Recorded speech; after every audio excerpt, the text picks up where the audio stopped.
Let's get started with the Colorado Capital Conference. This is our big day, and I've been looking forward to this. I'm looking forward to talking to the CEOs and seeing all the pitches today. Just a little bit of background about this event. It's about exits. We're talking about Colorado. We're talking about the exit strategies. We're talking about the process of getting angel and venture capital investment and how this all comes out.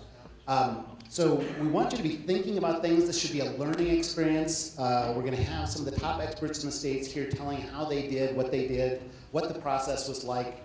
And so these are some of the things you should start thinking about. One is when to start planning the exit. So our theme is, after Stephen Covey's begin with the end in mind. So we're obviously suggesting we should start beginning early. But there's a little bit of debate on this. Some people say, hey, don't even think about it until you're just about ready. So we'll hear different perspectives throughout the day on that. The other is, what does an exit mean? We hear some people thinking, well, I'm passionate about this business. I'm going to do it for the rest of my life. Why do I want to have an exit?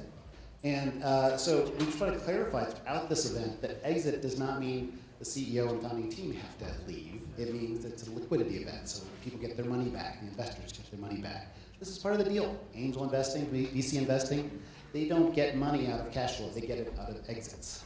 So today, one thing that's cool, IPO versus acquisition. These are two of the major exit strategies. There are others, but these are the ones most companies are going to use. So we have two companies who've had IPOs and two who had acquisitions. So we heard Jared Polis last night say, ooh, IPO, anything but that.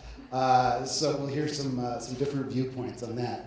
Planning for an exit, can exit strategy even be a thing? I've heard people say you cannot plan for an exit. And it seems like a lot of people's exit strategy, when I read these business plans, is, oh, well, we'll get acquired by Google or something.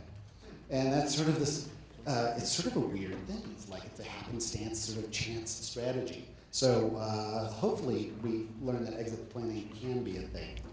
Does lightning strike twice? We're going to talk to several people today who've had multiple big exits, so that it's not just a luck thing. Are big exits good for Colorado? That's easy, yes. This has been a great year. It's very exciting to have all these big exits and great to hear from the people who've been through them. Timing. So I was thinking about this with Jared Polis's thing. Last night, Teresa asked, well, tell us about what your story. And he talked about the Blue Mountain Arts thing, and afterwards we were talking about you can't do that today. You can't just sort of have a .com and get $785 million for it for greeting cards online anymore. So timing is a lot.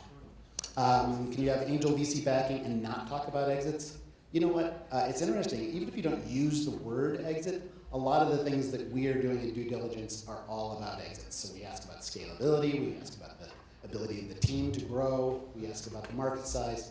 All of those things are sort of pre-exit questions. So all of due diligence really is about exits, even if you don't use that term.